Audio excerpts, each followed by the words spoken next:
Hi hello friends, നമുക്ക് ഈ ഒരു ടോപ്പ് നമുക്കൊന്ന് റീക്രിയേഷൻ ചെയ്തെടുത്താലോ. ഇതെൻ്റെ പഴയൊരു ടോപ്പാണ് കേട്ടോ.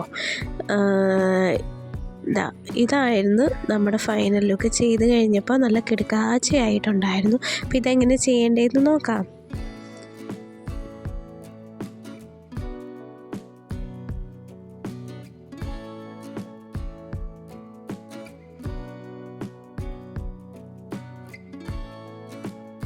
അപ്പം നെക്കൊക്കെ ഇതേപോലെ പ്ലെയിൻ ആയിട്ടായിരുന്നു ഉണ്ടായിരുന്നത്. അപ്പോൾ ഈ ഒരു ടോപ്പാണ് നമ്മൾ ആ ഒരു കോലത്തിലാക്കിയെടുത്തത്.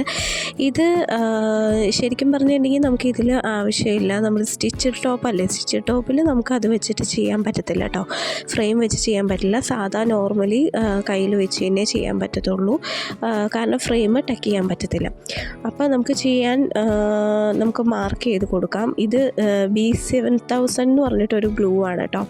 ഇതാണ് നമ്മൾ ഗം ചെയ്യാൻ വേണ്ടിയിട്ട് ഉപയോഗിക്കുന്ന ഗ്ലൂ. അതായത് പെട്ടെന്ന് തന്നെ നമുക്ക് ഒട്ടിപ്പിടിക്കും കേട്ടോ. അതുകൊണ്ട് നമുക്ക് വേറെ വലിയ പ്രശ്നങ്ങളൊന്നുമില്ല. നമുക്ക് വാഷ് ചെയ്താലും കുറേ നാളത്തേക്ക് നമുക്ക് യൂസ് ചെയ്യാം. സാധാരണ ഫാബ്രിക് ഗ്ലൂ ഒക്കെ ആകുമ്പോഴത്തേക്കും നമുക്ക് പെട്ടെന്ന് തന്നെ അത് മോശമാവാൻ ചാൻസ് ഉണ്ട് കേട്ടോ. ഫാബ്രിക് ഗ്ലൂ ആകുമ്പോൾ നമ്മുടെ മെറ്റീരിയലിൽ ഫുള്ളായിട്ട് അത് സ്പ്രെഡ് ആവും, പിന്നെ അത് പാടാവുകയോ ഒക്കെ ചെയ്ത് കഴിഞ്ഞിട്ടുണ്ടെങ്കിൽ പിന്നെ ഭയങ്കര ബുദ്ധിമുട്ടായിരിക്കും, ഭയങ്കര വൃത്തികേടായി പോവും. ഈ മെറ്റീരിയൽ എന്ന് വെച്ചിട്ടുണ്ടെങ്കിൽ ഇത് ടെസർ സിൽക്കിൻ്റെ ഫാബ്രിക്കാണ് കേട്ടോ. അപ്പോൾ സിൽക്ക് ആകുമ്പോഴത്തേക്കും പെട്ടെന്ന് തന്നെ ഗ്ലൂ നമുക്ക് അതിലേക്ക് ഒട്ടിപ്പിടിക്കാനായിട്ട് ചിലപ്പോൾ ചാൻസ് ഉണ്ട്. അപ്പോൾ ഈ ഒരു ഗ്ലൂ എന്ന് പറയുമ്പോൾ ഇത് നമുക്ക് സ്റ്റോൺസൊക്കെ ഒട്ടിക്കാൻ പറ്റുന്ന നല്ലൊരു ടൈപ്പ് ഗ്ലൂ ആണ് കേട്ടോ. പെട്ടെന്ന് തന്നെ നമുക്ക് ഒട്ടുകയും ചെയ്യും, ഒരുപാട് താമസവും ഇല്ല, എന്നാൽ അത് ഇളകി പോരത്തുമില്ല. അപ്പോൾ അതേപോലത്തെ ഒരു സൂപ്പർ ഗ്ലൂ ആണ് കേട്ടോ ഈ സംഭവം. അപ്പോൾ ആദ്യം ഞാൻ ചെയിനിൻ്റെ സ്റ്റോൺ ചെയിനാണ് കേട്ടോ ഒട്ടിച്ചു കൊടുക്കുന്നത്. അത് ഗ്ലൂ വെച്ചിട്ടാണ് ചെയ്യുന്നത്. ബാക്കിയെല്ലാം നമ്മൾ സ്റ്റിച്ച് ചെയ്യുകയാണ് ചെയ്യുന്നത് കേട്ടോ. ഫസ്റ്റത്തെ ആ ഒരു ലെയർ മാത്രം നമ്മൾ സ്റ്റോൺ ചെയിൻ വെച്ചിട്ട് ഗ്ലൂ കൊണ്ട് ഒട്ടിച്ചു കൊടുക്കുകയാണ് കേട്ടോ ചെയ്യുന്നത്.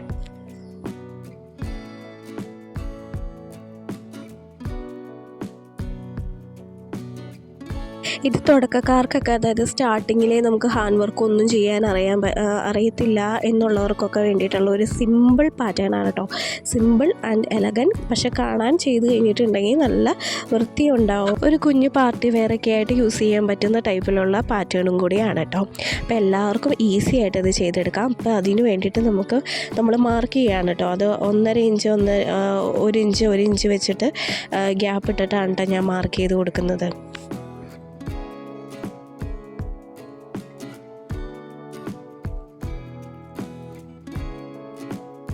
പിന്നെ നമുക്ക് ബീഡ്സ് കോർക്കാൻ വേണ്ടിയിട്ട് നമ്മൾ ചെറിയൊരു വൈറ്റ് പേളാണ് കേട്ടോ കോർക്കുന്നത്. അപ്പോൾ അതിന് വേണ്ടിയിട്ട് നമ്മുടെ മെറ്റീരിയലിൻ്റെ തന്നെ അതേ സെയിം കളറൊക്കെ ചെറിയൊരു കളർ ടോണിൽ വ്യത്യാസം ഉണ്ടെങ്കിലും കുഴപ്പമില്ല. ഞാൻ അതിൻ്റെ കുറച്ചുകൂടെ ഡാർക്ക് കളറാണ് എടുത്തിട്ടുള്ളത്. നമ്മൾ ചെറിയ നീഡിൽ വെച്ചാണ് ചെയ്യുന്നത്. അപ്പോൾ പേള് കോർക്കാൻ പാകത്തിനുള്ള ഒരു നീഡിൽ വേണമല്ലോ. അപ്പോൾ ചെറിയ നീഡിൽ വെച്ചിട്ടാണ് ചെയ്യുന്നത്.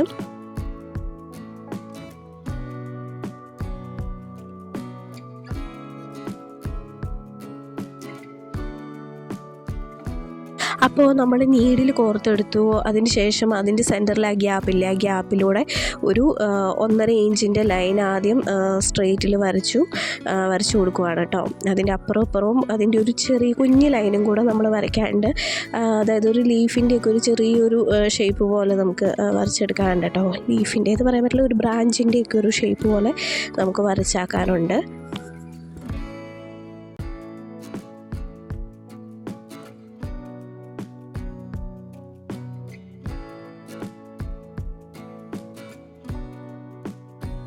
അപ്പോൾ ഇതേപോലെ നെക്ക് ഫുള്ളായിട്ട് വരച്ചെടുത്തിട്ടുണ്ട് കേട്ടോ. ഇത് സ്ലീവ്ലെസ് ആയതുകൊണ്ട് സ്ലീവ് ചെയ്യുന്നില്ല, നെക്ക് മാത്രമേ നമുക്ക് ചെയ്യേണ്ട ആവശ്യമുള്ളൂ. അപ്പോൾ നമുക്ക് ആദ്യം വേണ്ടത് വൈറ്റ് പേളാണല്ലോ. വൈറ്റ് പേൾ വെച്ചിട്ടാണ് നമ്മൾ ചെയ്യുന്നത്. അപ്പോൾ സെൻറ്ററിലും 2 സൈഡിലും ആയിട്ട് വൈറ്റ് പേൾ കോർത്തിട്ട് സ്റ്റിച്ച് ചെയ്യുകയാണ് നമ്മൾ ചെയ്യുന്നത്. അപ്പോൾ ആദ്യത്തെ സെൻറ്ററിലുള്ള ലൈനിൽ ഞാനൊരു 6 പേൾ വെച്ചിട്ടാണ് കേട്ടോ ചെയ്യുന്നത്. 2 സൈഡിലായിട്ടുള്ള ആ ഒരു ബ്രാഞ്ചിൽ 3 പേൾ വെച്ചിട്ടും, അപ്പോൾ ചെറുതും വലുതുമായിട്ട് അങ്ങനെയാണ് സെറ്റ് ചെയ്യുന്നത് കേട്ടോ.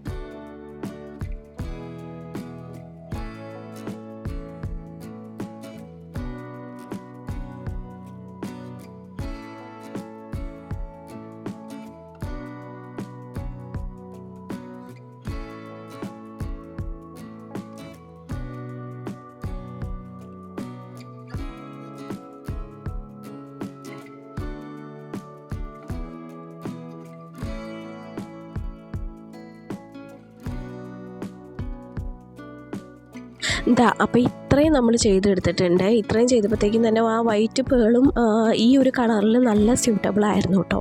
ഇത്രയും ചെയ്തപ്പോൾ തന്നെ നല്ല ഭംഗിയുണ്ടായിരുന്നു കാണാനായിട്ട്. ഇനിയും കഴിഞ്ഞിട്ടില്ല, നമുക്ക് പ്രോസസ്സ് ഇനിയും ഉണ്ട്.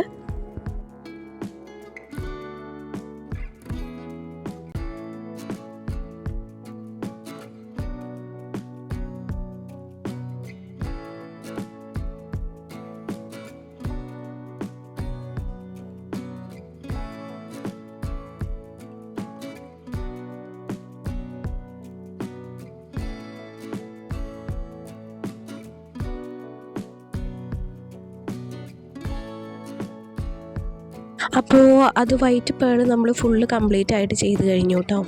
ഇനി അടുത്തത് നെക്സ്റ്റ് ഗ്രീൻ വെച്ചിട്ടാണ് ചെയ്യുന്നത്. അത് വേണമെങ്കിൽ നമ്മളുടെ കയ്യിൽ സ്റ്റോൺ ഇരിക്കുന്നുണ്ട്, പക്ഷേ ഈ മെറ്റീരിയൽ ആവുമ്പോൾ നമുക്ക് എല്ലാം കൂടെ ഈ സ്റ്റിച്ച് ചെയ്യാതെ വെച്ചിട്ടുണ്ടെങ്കിൽ, ഇത് ഗ്ലൂ വെച്ച് ഒട്ടിച്ചിട്ടുണ്ടെങ്കിൽ, ഞാൻ പറഞ്ഞല്ലോ ടെസറിൻ്റെ അതായത് സിൽക്കിൻ്റെയൊക്കെ മെറ്റീരിയൽ ആകുമ്പോൾ മെറ്റീരിയൽ ഫുള്ളായിട്ട് ചിലപ്പോൾ കേടാവാൻ ചാൻസ് ഉണ്ട്. അപ്പോൾ നമുക്ക് സ്റ്റിച്ച് ചെയ്ത് തന്നെ വെക്കുകയാണ് കുറച്ചുകൂടെ ബെറ്റർ കേട്ടോ. അപ്പോൾ അതുകൊണ്ട് ഞാൻ ത്രെഡ് ഇട്ടിട്ടാണ് നമ്മൾ നോട്ട്സ് ചെയ്യുന്നത്. അപ്പോൾ ഈ നോട്ട്സ് എന്ന് വെച്ചിട്ടുണ്ടെങ്കിൽ ഇത് ഫ്രഞ്ച് നോട്ടാണ് കേട്ടോ. അപ്പോൾ ഗ്രീൻ ഫുള്ളായിട്ട് കൊടുത്തു കഴിഞ്ഞപ്പോഴത്തേക്കും നല്ല ഭംഗിയുണ്ടായിരുന്നു. ഈ ഗ്രീൻ എന്ന് പറഞ്ഞിട്ടുണ്ടെങ്കിൽ ഇതൊരു റിച്ച് ലുക്ക് തരും കേട്ടോ. പ്രത്യേകിച്ച് ഇതേപോലത്തെ ഷെയ്ഡിനൊക്കെ ഗ്രീൻ വെച്ച് ചെയ്യുകയാണെന്നുണ്ടെങ്കിൽ ഒരു നല്ലൊരു, അതായത് എമറാൾഡ് ഗ്രീൻ എന്നൊക്കെ പറയത്തില്ലേ, ആ ഒരു ടൈപ്പ് ഗ്രീനാണിത്. ഒരു അതായത് ഒരു ഹെവി റിച്ച് ലുക്ക് ഫീൽ തരുന്ന ഒരു കളറാണ് കേട്ടോ ഈ ഗ്രീന്. പിന്നെ അതിനുശേഷം നമ്മൾ ആദ്യം തന്നെ ഗ്യാപ്പ് ഇട്ട് ഒരു ഡോട്ട് വരച്ചില്ലായിരുന്നോ, അതിൻ്റെ ഉള്ളിലും അതേപോലെ തന്നെ ഗ്രീൻ കളർ സ്റ്റോണാണ് വെക്കുന്നത്. ആ സ്റ്റോൺ ഏതാണെന്ന് വെച്ചിട്ടുണ്ടെങ്കിൽ കുന്തൻ സ്റ്റോൺ എന്നാണ് കേട്ടോ അതിൻ്റെ പേര്. അത് നമുക്ക് ഷോപ്പിൽ ഒരു ചെറിയ പാക്കറ്റിന് 40 റുപ്പീസൊക്കെ വരുന്നുള്ളൂ അതിന്. അപ്പോൾ അതേപോലെ തന്നെ ഗ്ലൂ വെച്ചിട്ട് ഒട്ടിച്ചു കൊടുക്കുകയാണ് കേട്ടോ ചെയ്യുന്നത്. അപ്പോൾ അതേപോലെ തന്നെ ഫുള്ളായിട്ട് നമ്മൾ ആ സ്റ്റോൺ ഫുള്ള് ഫില്ല് ചെയ്തിട്ടുണ്ട്.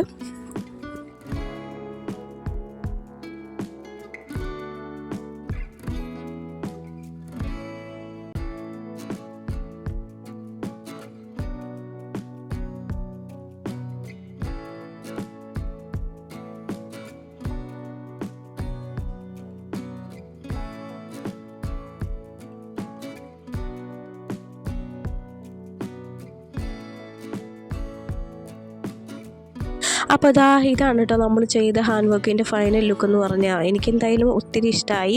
പിന്നെ നമ്മുടെ ആ സ്റ്റോൺ ഉണ്ടല്ലോ, അതൊരു റെയിൻബോ കളറുള്ള സ്റ്റോണായിരുന്നു. അതിന് നല്ല ഗ്ലൈസിങ് ഉണ്ടായിരുന്നു. ഇപ്പോൾ നമ്മൾ ലൈറ്റിലൊക്കെ ആണെങ്കിലും വയ്ക്കുമ്പോഴത്തേക്ക് നമുക്ക് വീഡിയോയിൽ കറക്റ്റായിട്ട് അറിയാൻ പറ്റത്തില്ല, പക്ഷെ നല്ല ഭംഗിയുണ്ടായിരുന്നു.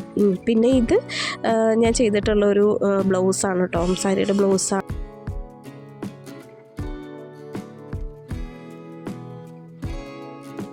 അപ്പോൾ ഇത്രയേ ഉള്ളൂ. വീഡിയോ ഇഷ്ടപ്പെട്ടാൽ എല്ലാവരും ഒന്ന് സബ് ചെയ്യണേ, ലൈക്ക് ചെയ്യണേ, ഷെയർ ചെയ്യണേ കേട്ടോ. ടാറ്റാ.